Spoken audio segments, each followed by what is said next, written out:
Good evening, everyone. Today, this is my very first live session. I wanted to take the opportunity initially to thank everyone who's over here or who will be viewing it at a later point of time. This session is completely about cybercrime that is happening right now in India, in Tamil Nadu in particular, during the crisis of COVID-19. So, it is a very known fact what is happening in and around the country. Every business of multiple domains and multiple sectors have been affected in a large manner.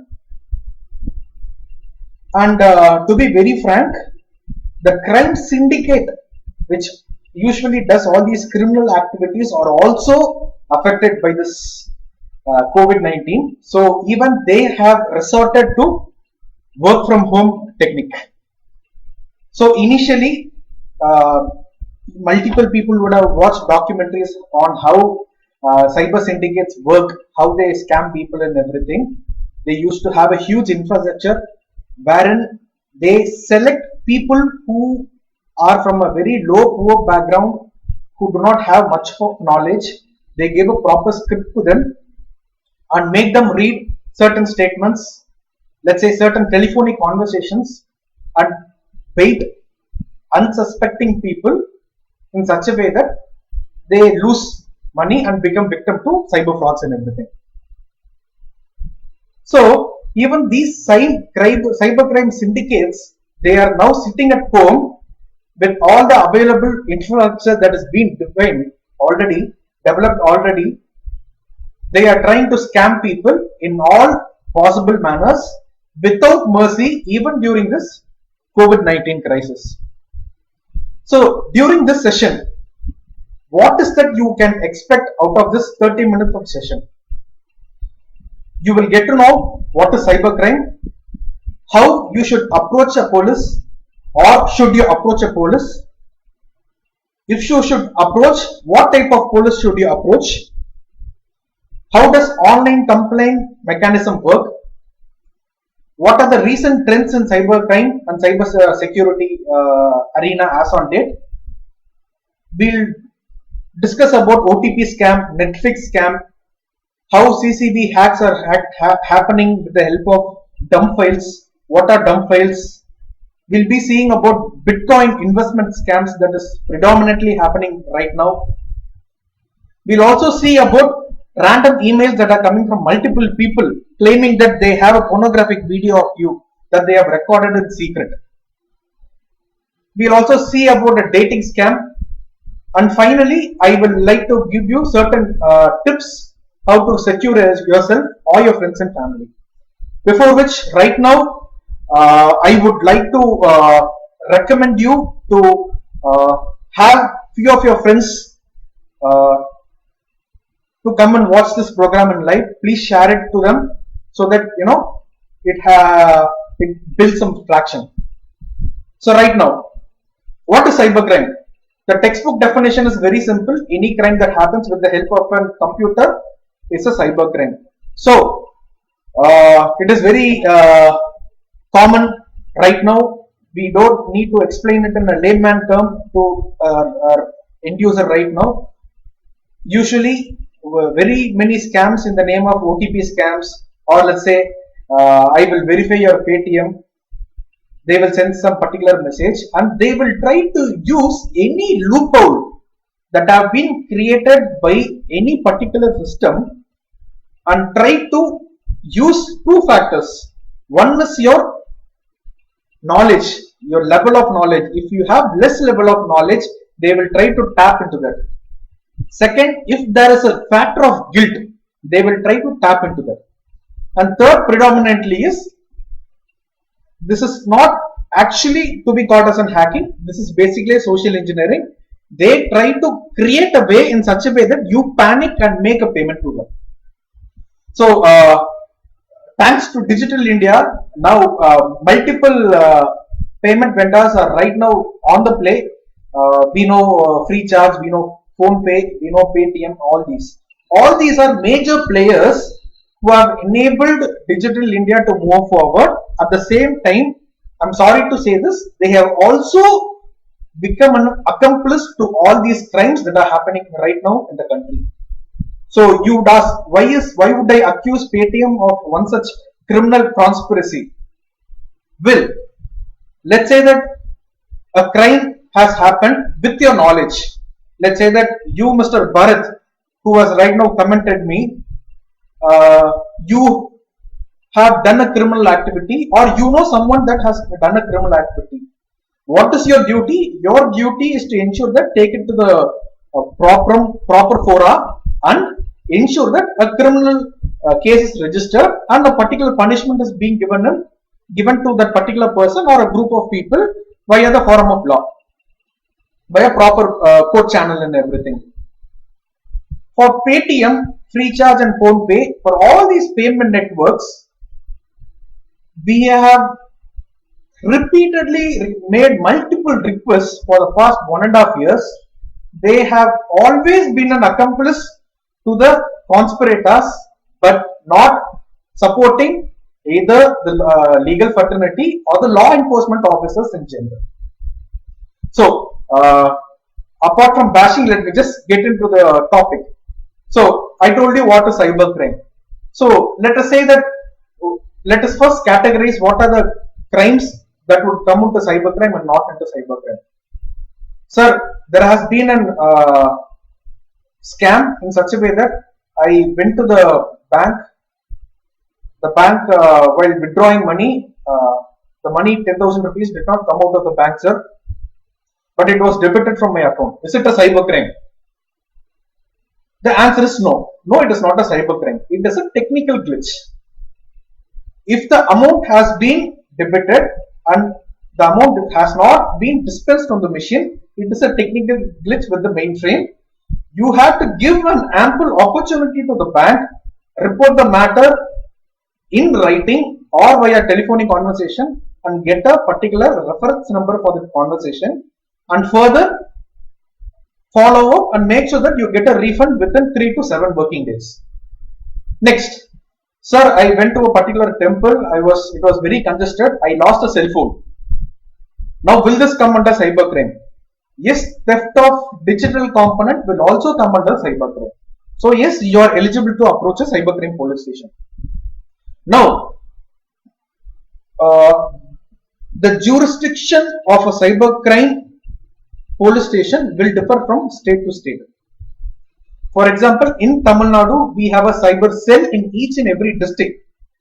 Let's say we have a cyber cell in Coimbatore, we have a cyber cell in Chennai, we have a cyber cell in Salem, Madurai, and all these places. So there is a dedicated team set up, and it has been given a particular jurisdiction, and a court has been allocated, and a complaint can be filed in the particular police station, and that particular police station has the authority to give an FIR and take it to court.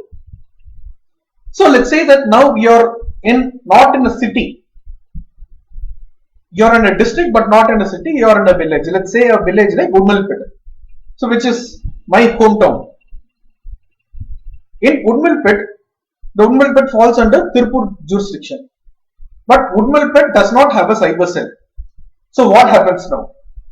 Should I travel to the nearby police station that is available in Udmalpet town, or should I travel all the way to the district police? Here's a part about jurisdiction. Cybercrime in general, as defined in IT Act, it does not have any specific jurisdiction. Since it is not confined to a particular place, the crime, since it is not confined to a particular place, each and every police station is entitled to receive the complaint.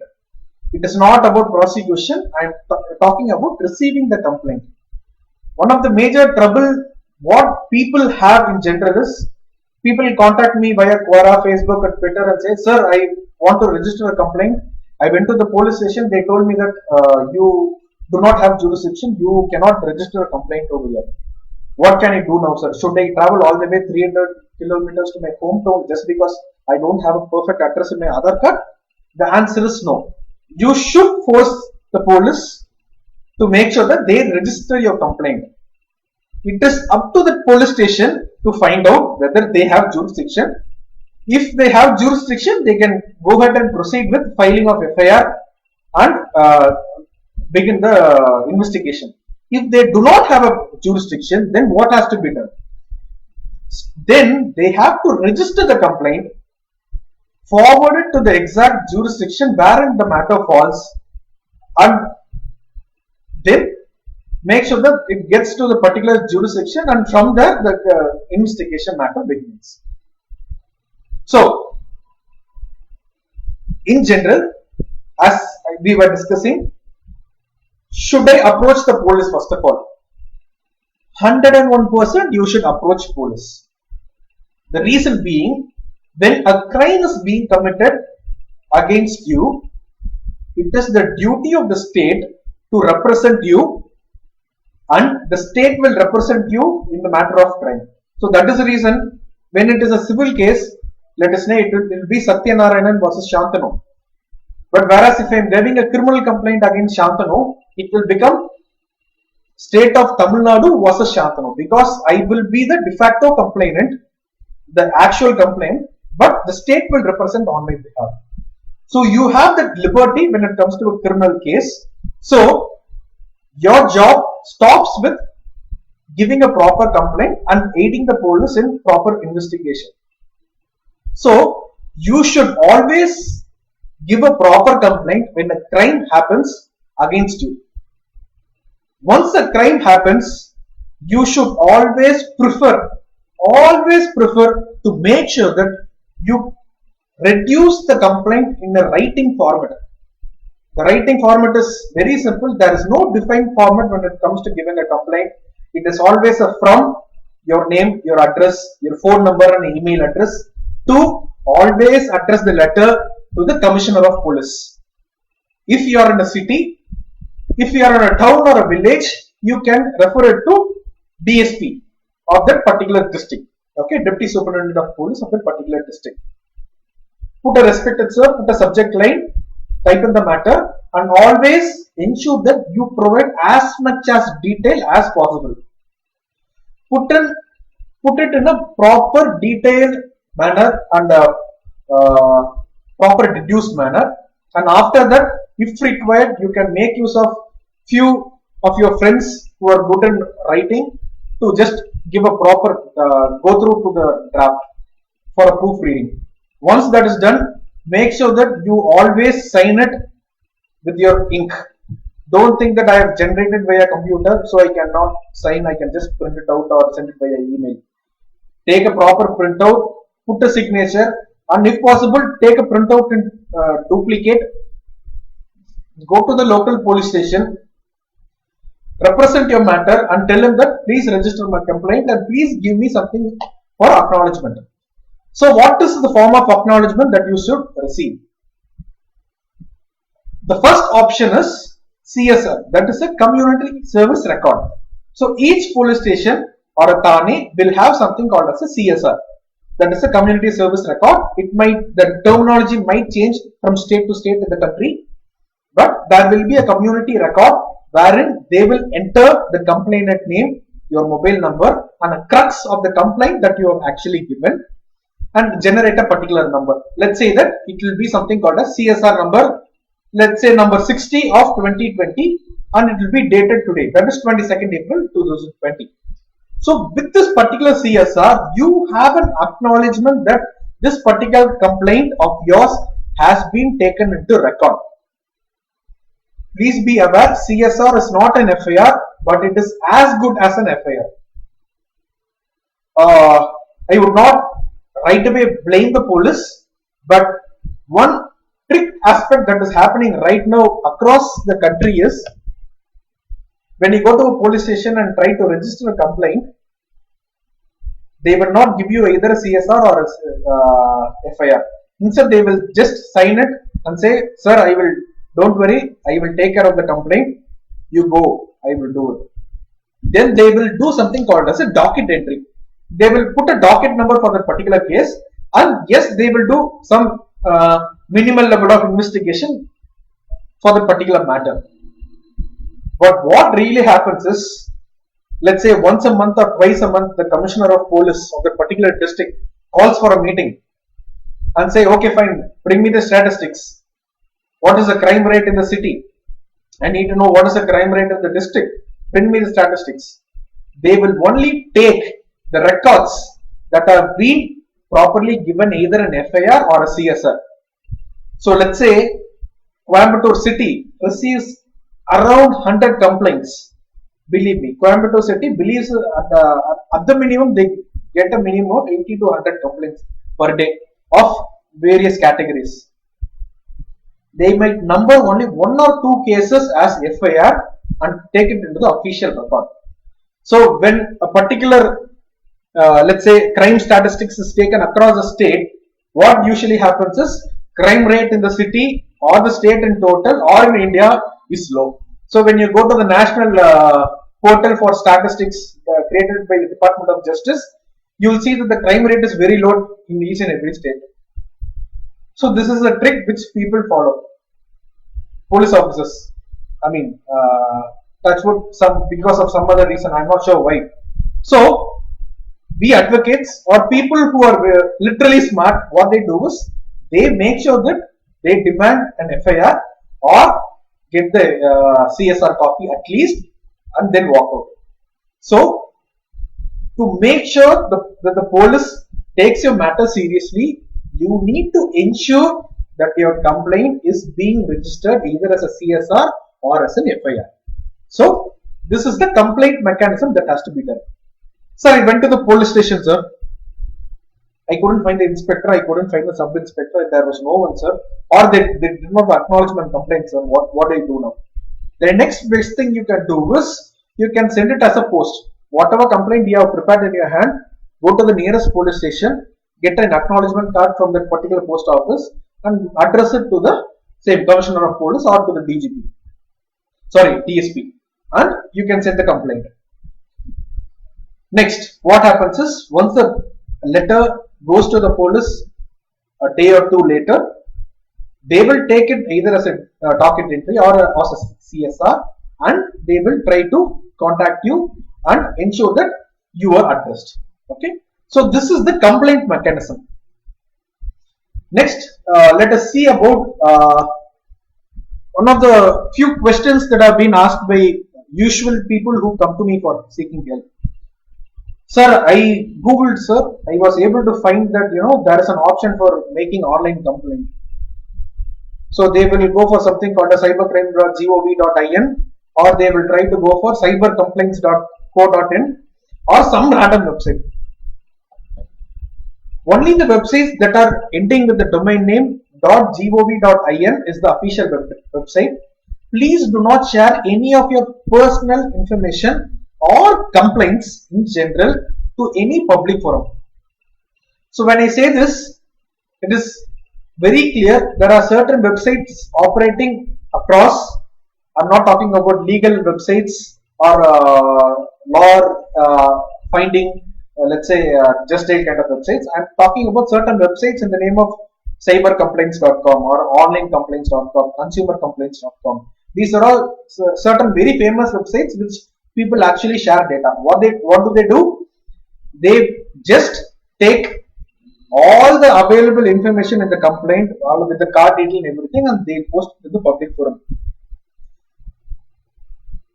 End users panic, and what they do, they share all these complaints in multiple websites.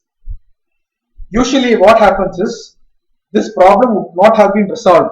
You would have already lost your interest in the matter. Immediately what you would have done, you would have quit following this matter and gone, go to do other set of works.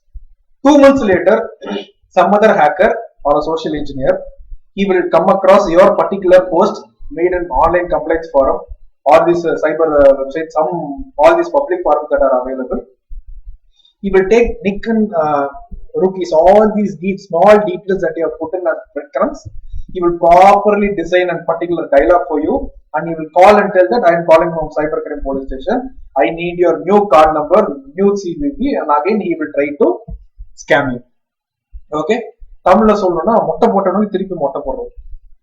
So please ensure that you make complaint only to the government websites that are official, and do online complaints work when it comes to police stations and official websites of that particular police station or a district. Let's say that we have something called a CCTNS that is available across the country, and over here we have an option to file online FIR. But unfortunately, most of these emails or online platforms are unmonitored. They might send an automated response, but you may not get an actual crime registered or whatever it is. There are few states, let's say Karnataka, for instance, Bangalore police, they do have the proper mechanism working. I have multiple clients who I have personally referred to make complaints in that particular portal during this during this crisis, that is COVID-19, because they cannot go out and make complaints and everything. So there are few, let's say, government websites that are working. If you are literally unable to go out and make a complaint, then yes, you can go ahead and put an online complaint. But the very next instance, when you are able to move out, make sure that you put it in a proper writing format, because that is what is going to work in general. Next, recent trends in cybercrime over the past 3 to 4 months, or more predominantly the past 1 to 2 months. So OTP scams have been happening for the past 3 to 4 years. It is a common statement, like just like movies. Before a movie starts, people say, they put a movie disclaimer, don't smoke and all these. Within the movie, the hero will keep on smoking. Likewise, all the banks have been regularly saying, don't share OTP. Don't share OTP to anyone whatsoever and everything. Even today, I get calls from IT hubs like Chennai, Bangalore, Hyderabad, all IT professionals, all tech geeks and everything. They would have been conned because they were a part of an OTP scam. So scam basically happens like, I'm calling you from so and so bank, I need your particular details, or send me this code so that I need to renew your Paytm password and everything. This Paytm thing is one of the famous thing that is happening right now. They will say your Paytm account is non-KYC. If you do not activate your Paytm within 24 hours, your account will be debited and you will lose your money. And there would have been a 10-digit phone number. All the unsuspecting people, what they do, they take the 10-digit phone number and call them, and immediately it might go on call waiting.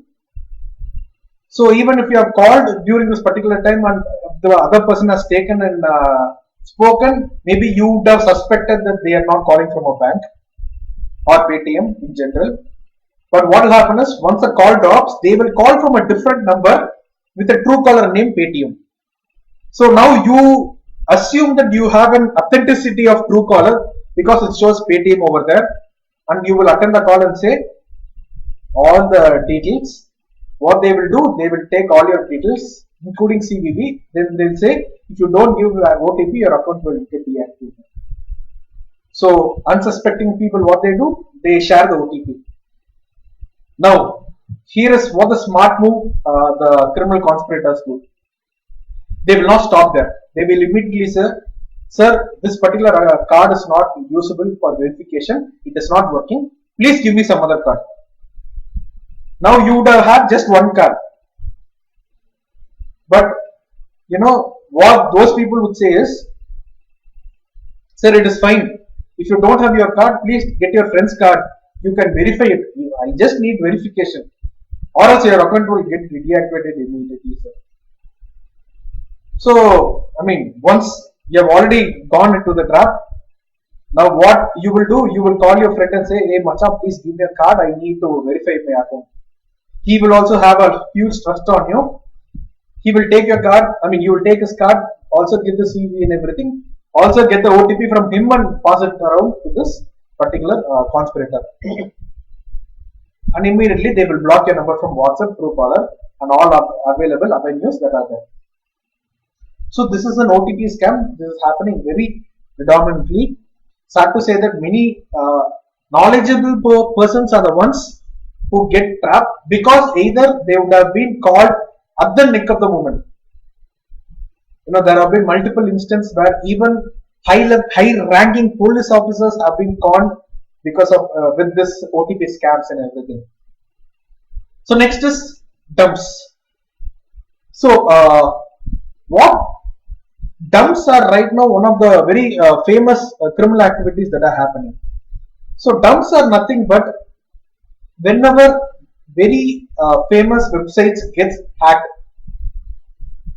what happens is that particular hacker would publish all these encrypted and unencrypted materials, the text values.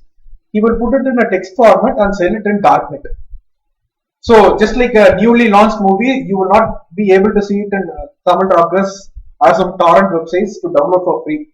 You need to go to some major website and download. Likewise, only if you need hot details of all the account hacks, you need to go to darknet and access paid and then access those values by paying a Bitcoin. But for those who are ready to wait, you can just go to a website called as I have been pawned. I will just spell it out, or I will try to put it in the comment. It is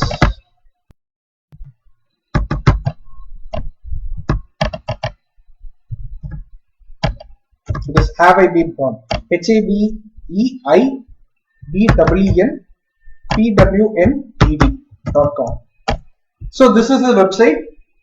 It is a search engine for dumps. So usually it is if you go to this website, that is IHaveBeenPawned.com. I have put the link in my comment section. You can just give it a search. If you go to this I have been pawned and type in your email ID, what will happen is you will get a particular text box wherein you can enter your email address. I'm not able to share my screen over here, so what I will do instead is I will try to put it in phone and show it the screen.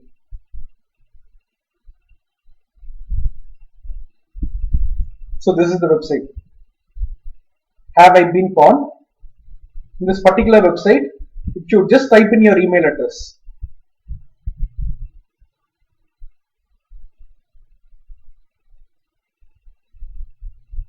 now I have typed my email address. You can see that I get a red alert and it says there is a one breached site that is there with my particular email address in the dump. So if you scroll down, I will be able to see that there is a startup portfolio called as an Apollo. So maybe I would have registered myself into the particular account, and that particular startup has been hacked and their dump file has been put in public data. Now what happens is any hacker can go to the darknet, try to download this Apollo's breached files that are available for a particular cost, or maybe even now for free on multiple third-party websites illegally. If they need to target me, what they will do is they will try to go to this find this particular dump and make sure that they search for my particular email address in the text dump and download the file and try to see what is my email address that is available. Okay, now what is going to happen with this dump? This particular dump file actually opens a Pandora's box of multiple criminal activities, starting with your actual password. Now eventually there is a very common let's say joke that is being said over there. Foreigners, how they keep their password is, hashtag let's say hashtag 7 then ampersand 8 and then BN078. So they put multiple characters and keep a strong password. But whereas most of the Indians, they have the name of their dogs or of their boyfriend or girlfriend with at the rate of 123. That has been the common scenario that has been happening.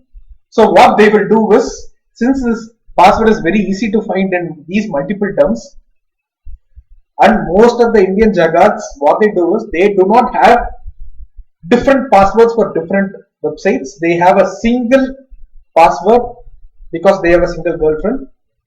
They copy this particular password and try to access multiple websites, all these hackers. So they know my email address, they know my password from the dump file. They will try to log into my Instagram, my Facebook, my WhatsApp. I mean, not the WhatsApp. I mean, some other, let's say Twitter, and try to take any personal information that is available in such websites and try to blackmail me. This is one possibility. But question is, will they do it? Hackers, however smart they might be, they are also lazy. So what they will do is, they will know that you do not have the knowledge to verify the credibility of the matter. So they will type a beautiful drafted message saying, see, I have a photograph of you in a semi-nude, or let's say even a nude photograph you taken from your mobile. I have hacked. I know that this is your email ID. I know that this is your password. So what they will try to do, they will try to manipulate you by multiple words. And what they will do, they will ask you to make payment of, let's say, so many dollars, either in the form of Bitcoin or to an Indian account. So the hacker will identify himself or herself to be from Russia or France, but they will give you SBI Koramangala branch IFSC code. So what you will do, you will have no other idea. You think that your new photo is going to go online. So what you will do, you will make them the payment. They will ask for 5,000, you will make 5,000. So immediately what happens? The expectation level rises for the criminal. Oh, I asked for 5,000, he gave 5,000. Oh, he has a lot of money, I guess. So what shall we do? So what he will do? He will ask, no. I need again 10,000 rupees, or else I will publish this right now. He will send you a screenshot as posting in Facebook or posting in YouTube and all these. And you, once you see that, you will get petrified. You will be like, oh my God, I am going to go YouTube live in so many times. So what do I do? So immediately what you will do? Okay, whatever it is, my pride is important, my privacy is important. Okay, I will make the payment. So they will keep on pressing you to make multiple payments whenever possible. And at a particular point of time, if they come to know that you have stopped making payment and you have already paid a multiple sum of amount, which means you will also be ready to make payments once the content is being published. So they will publish the content fully on some random website and send you a link and demand for payment. The best way to deal these type of crime is, once they ask you for any amount, usually we have an object of having multiple bank accounts, right? I myself have like 7 to 8 bank accounts. I have no idea. Most of them have no balance, but that's a topic for a different day. But what usually happens is, we will have multiple bank accounts. What you can do is, first, eventually follow the actual process, go and make a proper complaint or a cybercrime complaint, or approach a lawyer and see what is the official method to be done. Unofficial method is, once you have given the complaint and everything, try to pacify the side over here.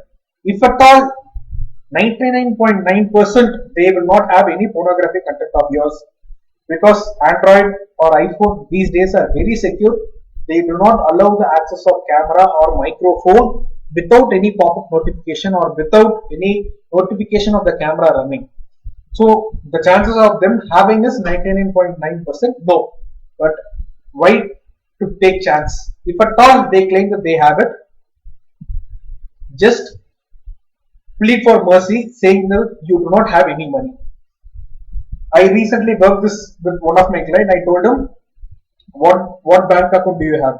He told me, I have a Citibank. I told him, dude, once you tell them that you have a Citibank account, that itself they will decide that you are some big shot, because Citibank by default has a threshold value of 3 lakh rupees to open a savings account. So what you do, you give any dummy account that you have and show them that you have only 50 rupees or 25 rupees. So my client, what he did, he took an account of Axis Bank and showed to his client saying, see, this is what I have the balance. This is the balance I have with my account. I have only 28 rupees. He sent a screenshot.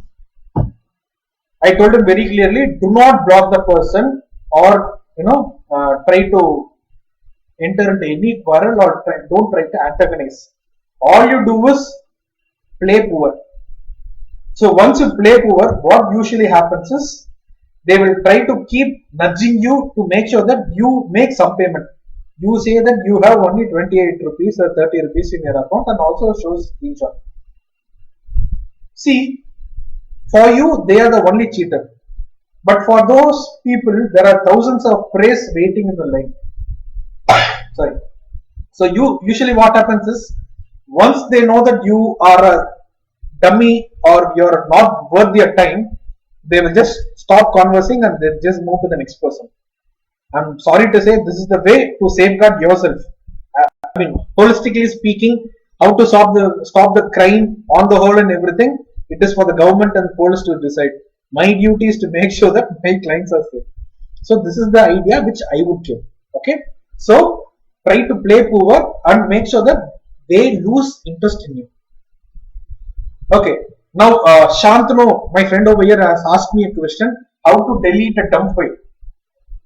So dump file usually would be hosted in some third-party website like Mega or Rapid Fire or multiple other websites that are available.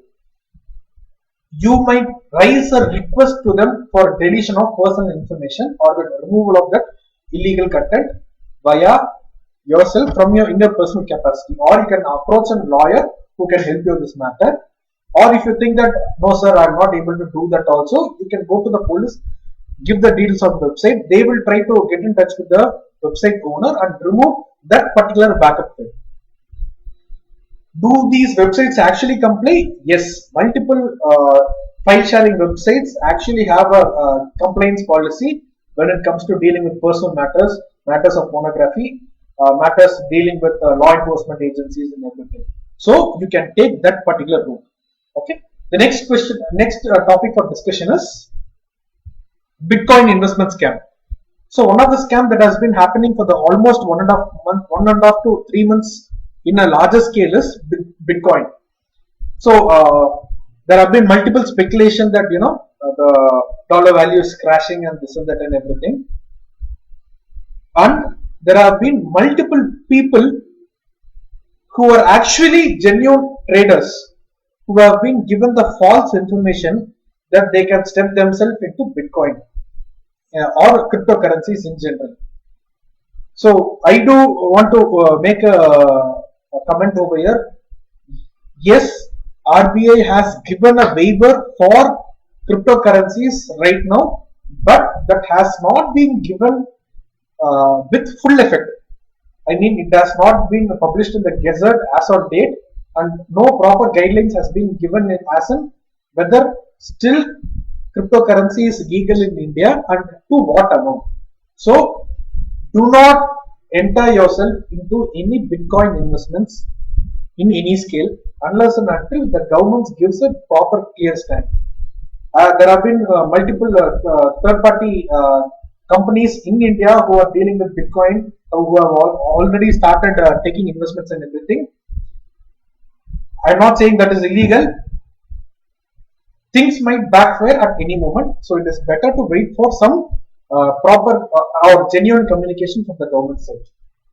So Bitcoin investment scam, how does it happen? They will say a particular person will get in touch with you in Telegram or WhatsApp and say, if you invest $100 worth Bitcoin, I will give you $150 in 5 days, or I will double the amount in 5 days. That is a promise that they will give you. What they will do, they will try to harvest your interest or urge in money. So once they know that you have the potential to arrange particular money, they will create all different sorts of stories and make sure that they take your payment. They will get your money either in the form of IFSC code, NEFT payment, or via UPI, or multiple people, what they will do is they will give a customized website of their own, which will look like a website which actually deals with cryptocurrency. And once you make a payment via Visa or MasterCard or via your bank account, that particular amount will go to that particular hacker and they will show you a random value saying that this is your Bitcoin for $150. And you will have a beautiful username and password and everything. And once you log in, you will feel the confidence that you have the money and everything. You will keep on checking, the value will keep on changing, it will go up, go down and everything. He will keep on talking with you. One fine day, if he comes to know that there is no more money that can be siphoned from you, he will delete that website and he will also block you in all forums that are available. Your money is gone forever. This is one Bitcoin investment fraud that is happening. The second fraud with Bitcoin is you will have genuine websites where you can buy Bitcoins. They will tell you if you can transfer me, let's say 0.001 Bitcoin, I will make sure that I give you back 0.002 Bitcoins. I will double it within 5 days. You have to pay me just 5,000 or 10,000. What he will do? Immediately that money will be taken from your, that Bitcoin account. Once you make the payment via P2P networks, what happens? That money, that Bitcoin is taken off your ledger and it is gone for good. You will never get back that money at all. Now remember, even if you go to police, there is no way of recovering the money because it is first of all it is a Bitcoin. It is right now in a gray area. It is like 70% legal, 25% illegal right now in India. Last month it was 50-50. Second is, irrespective of whether it is illegal or not, there is no recovery mechanism when it comes to Bitcoins. Because there is no, let's say, dispute resolution or a centralized agency who has the authority to reverse a particular fund, or there is no court or police who even has the authority to restore, order let's say Bitcoin, some cryptocurrency central to reverse that particular transaction because it is a P2P and a non-centralized payment method. So Bitcoins, unless and until you are very absolutely sure of whom you are dealing with, do not enter into Bitcoin investment. If you want to make normal purchases, let's say even in darknet, or let's say there are multiple websites, legal websites which accepts Bitcoin payment. If you want to just give it a try for the sake of it, do it in small quantities. But as an investment, unless and until you want to trade, be a trading horse on the fluctuating value, do not go into the Bitcoin investment industry. Okay, that is one thing. So I think I have gone even beyond the planned one. I will try to cut short. Dating apps. This would be very interesting for multiple people because most of the people right now either are on Facebook or on TikTok or on any multiple websites. Let's say even Ludo. I happen to hear a satire saying that Indian people are generally very smart. They even make sure that even a simple application is as a dating website. I even happened to read an article wherein a person recently got married after dating via language learning app. Kudos to him. So dating app scams, how do they happen? So usually what happens is when you create a profile in a dating app and when you happen to swipe left or right, I'm not sure how it works. So when you use that particular dating app, you might get few people who are interested in you in the blink of a moment, and they will have a photo of either Naindara or Samantha. So what will happen? You will get very intrigued. You will start chatting and everything. They will say, "Okay, fine. Instead of this chat, please come and chat to me in Telegram or on WhatsApp." You immediately will get very much appraised. You will get their number and start chatting and everything. Then they will call you for a voice chat. Then they will call you for a video chat. Then they will call you for a nude chat. So once you have heard the voice or seen the video, you will eventually get pumped, and you would want to get into that extreme endeavor of making a nude call. So boys, most of them, what they will do is they will right away jump into the nude call and don't give a damn about what is going to happen. Now the person on the other side would unfortunately be a male who is using a dedicated software to make sure that the particular media that is being projected is recorded video via cam, and the voice is also a recorded one, or they'll use voice changes. What they will do is they will, once they start the video call, they will run screen recorders on the background. They will record your complete intimate moments, all your dance moves, whatever you have made. And once your call is ended, they will start demanding, give me 20,000 rupees, or I'm putting this on YouTube. They will also show you a YouTube upload screen and send it via screenshot. Once you see that, you will also get panicked. Just rewind back, the same whole saga happens as in how they actually digs forward and how they try to take money from you. So again over here, same method as I told you. Yes, make the complaint, the official channel, do it. Apart from that, the second part of saving you yourself is at least bother. Because trust me, there are multiple high definition videos that are available on multiple porn websites. No one would be interested in seeing your video. This might come as very offensive towards you, but that is the genuine part. You will not, your video will not even pop up into the first 2 to 5 pages of any porn websites. So eventually, even if they go upload, and if you come to know that they have shared you a particular link saying that they have uploaded, you can share the link to the police or to a cyber advocate who can help you remove that particular link and that particular video. And once they have again keep on playing the poor card of not having any money and everything, once they come to know that they cannot stifle any more money out of you, what they will do is they will leave you off and walk out. Here comes a very let's say challenging part. Let's say that out of enthusiasm you have shared your Facebook ID with that particular scammer. That scammer, what he will do is, he or she will do is, he will try to add all your family members and your close friends into this network and try to share these websites, these website links to those people. So now what do I do? The answer again is, do not transfer any money. It might come a little harsh to you, like a Hollywood dialogue wherein, the US government doesn't negotiate with the terrorists and everything. But in general, it is always better to confront with relatives saying that, some people are trying to scam you and everything, than giving in to someone who is ready to make you more money each and every time. Do remember, they are not man of their words. They will not keep up their promise of deleting the video once you give them the money. So eventually, do not start giving in to making those payments. That is my humble suggestion, which I would recommend over and over again. Next thing. So as I was telling you, this is with regard to all these recent hacks that have been happening. There are multiple other hacks that we can deal on a different date.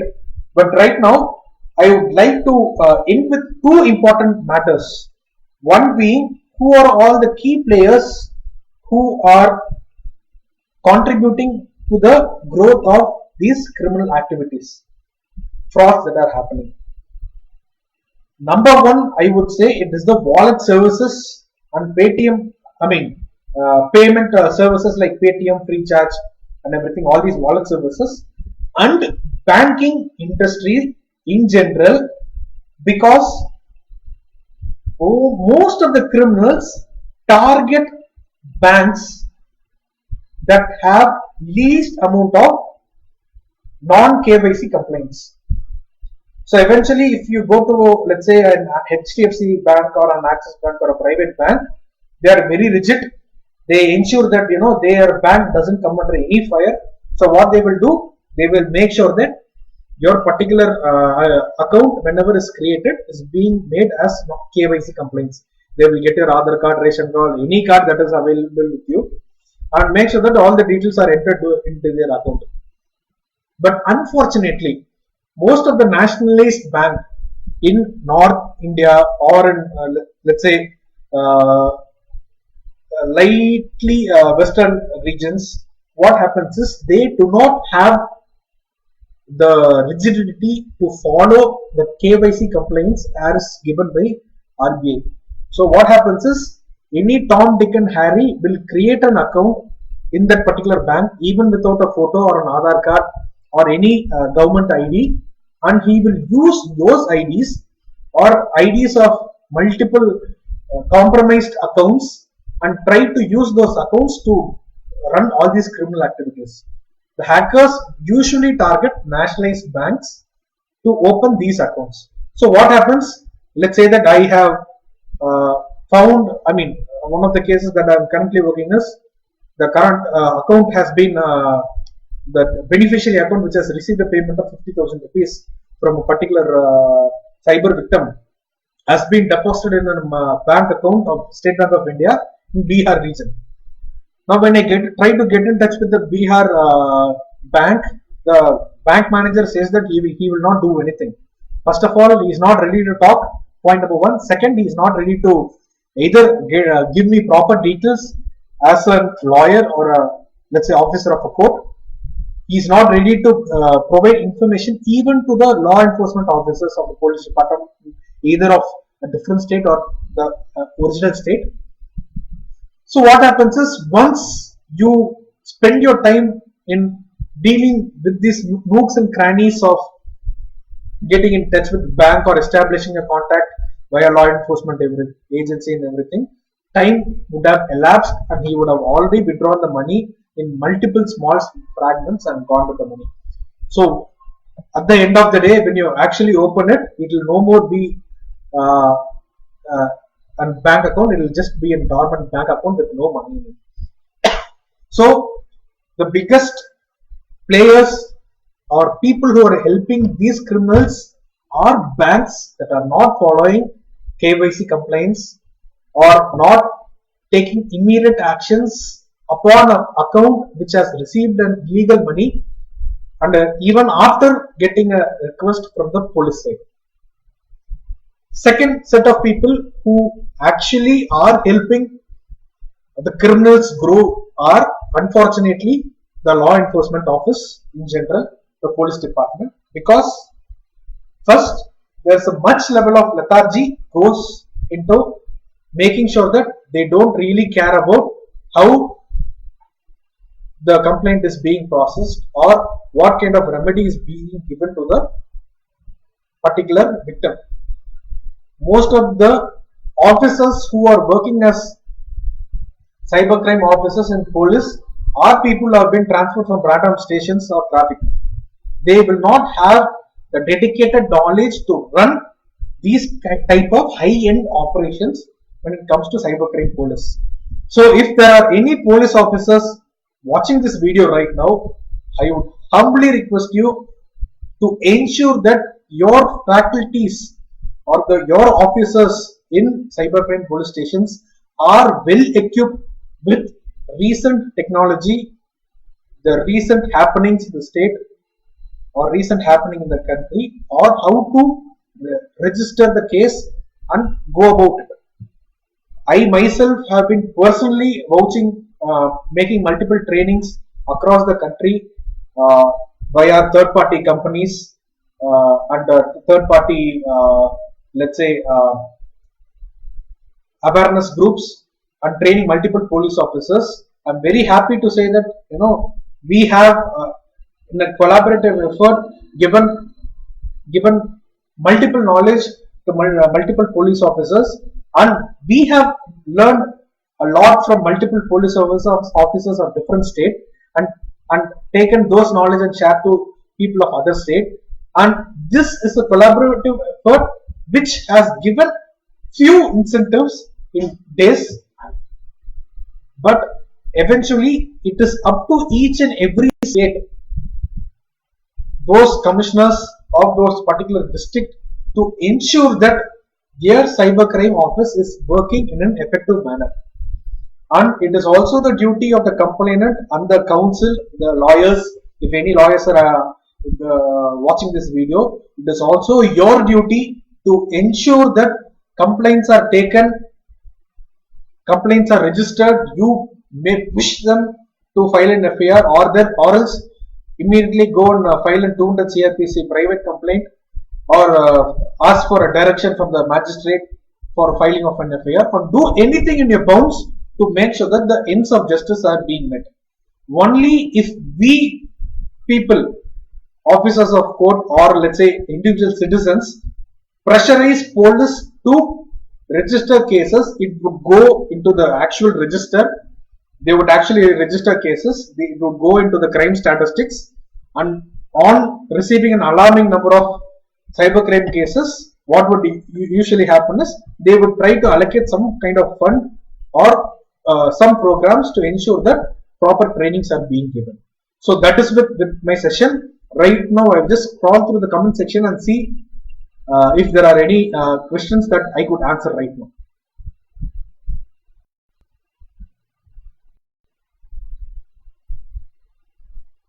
Okay, Sriram has asked, will they be able to bypass MFA? Multi-factor authentication in general is also called as two-factor authentication. So the chances of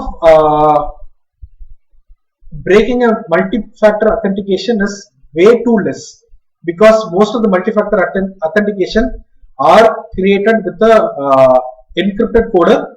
So the values are always randomized. They keep on generating at a random method.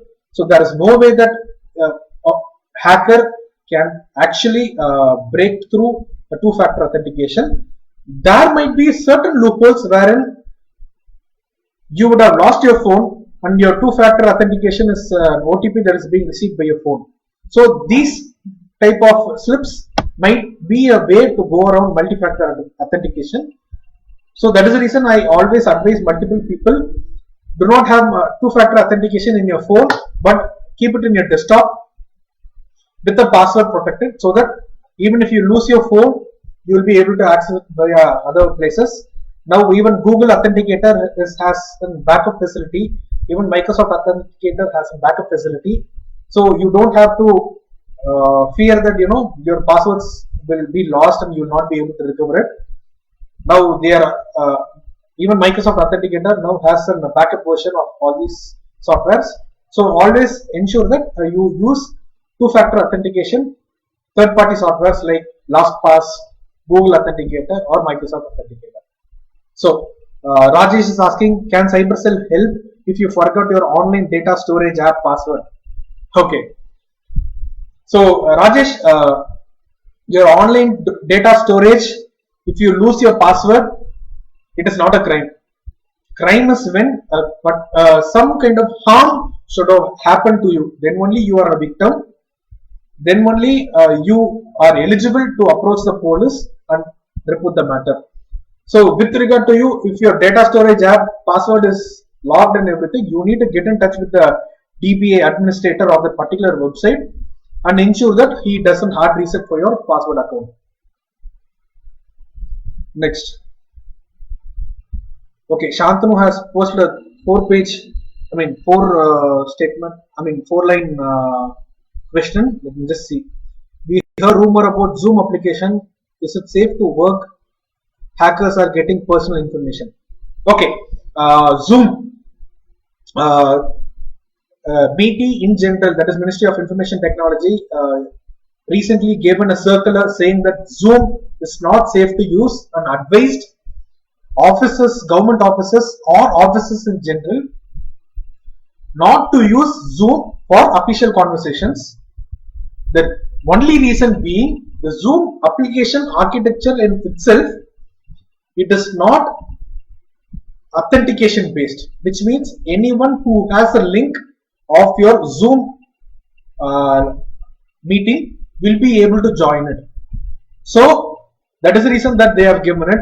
Apart from, there is no conspiracy behind Zoom being unsecure, or it is being, information is being leaked, or they have a Chinese server and they are leaking data to China. No. Zoom, all it does is, it is a video conferencing app, but only thing is, they do not have a proper authorizing mechanism to control outsiders or third party from accessing your particular meeting. So if it is just a normal chit chat like this, I wouldn't mind third party people intruding into my session by taking the link from, let's say, a public place or whatever it is. But if I am having a new dance, I would eventually take a concern and make sure that I don't use Zoom, because anyone can watch it at any time. So there is no information about, no authentic information about Zoom being hacked or personal information being shared on social media. Right now, the only issue is that it is not being a proper app that has proper authentication. Next.